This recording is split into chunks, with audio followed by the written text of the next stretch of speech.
Welcome to next Vareena talks. ഇന്ന് next വരീനയിൽ സംസാരിക്കുന്നത് ജിത്തു ജോസഫിൻ്റെ ഏറ്റവും ലേറ്റസ്റ്റ് മൂവിയായ വലതുവശത്തെ കള്ളനെക്കുറിച്ചാണ്. വലതുവശത്തെ കള്ളൻ ഒരു ക്രൈം ഡ്രാമ ജോണറിലുള്ള ജിത്തു ജോസഫിൻ്റെ ഏറ്റവും നമ്മൾ ഇഷ്ടപ്പെടുന്ന ജോണറിലുള്ള ഒരു സിനിമയാണ്.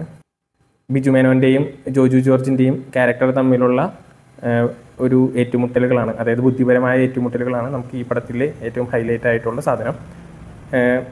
ജിത്തു ജോസഫിൻ്റെ ഈയിടത്ത് ഇറങ്ങിയിട്ടുള്ള ക്രൈം ഡ്രാമകളായിട്ടുള്ള മിറാജിലൊക്കെ നമ്മൾ ഒരു ഡിസപ്പോയിൻമെൻറ്റ് ഫീലാണ് പുള്ളിയിൽ നിന്നും നമുക്ക് ലഭിച്ചത്. അപ്പോൾ നമ്മൾ ഒരു ദൃശ്യം 3 എങ്ങനെയാകും എന്നൊക്കെ നമ്മളൊരു കൺഫ്യൂഷൻ അടിച്ചിരുന്നു. അപ്പോൾ അതിനുള്ള ഒരു ചെറിയൊരു ഉത്തരം തന്നെയാണ് വലതുവശത്തെ കള്ളനിൽ നമുക്ക് ലഭിക്കുന്നത്. കാരണം നമുക്ക് പ്രൈം ജിത്തു ജോസഫിൻ്റെ ചില എലമെൻറ്റുകൾ ഈ സിനിമയിൽ നമുക്ക് ലഭിച്ചിട്ടുണ്ട്.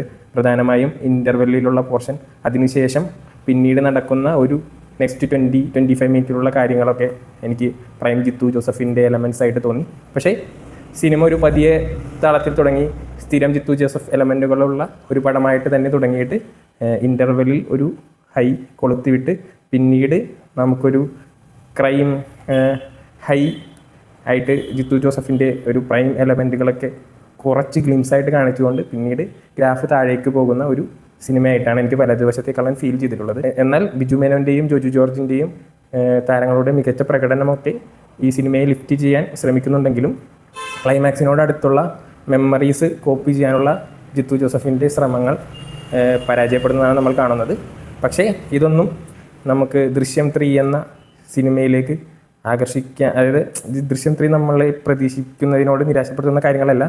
ഞാൻ ഈ സിനിമ കണ്ടതിന് ശേഷം ഞാൻ ആദ്യം പറഞ്ഞത് I still believe in Jeethu Joseph and I still believe in Drishyam 3. എൻ്റെ അഭിപ്രായത്തിൽ ഇതൊരു ഡീസൻറ്റ് ഒരു ക്രൈം ത്രില്ലറാണ്.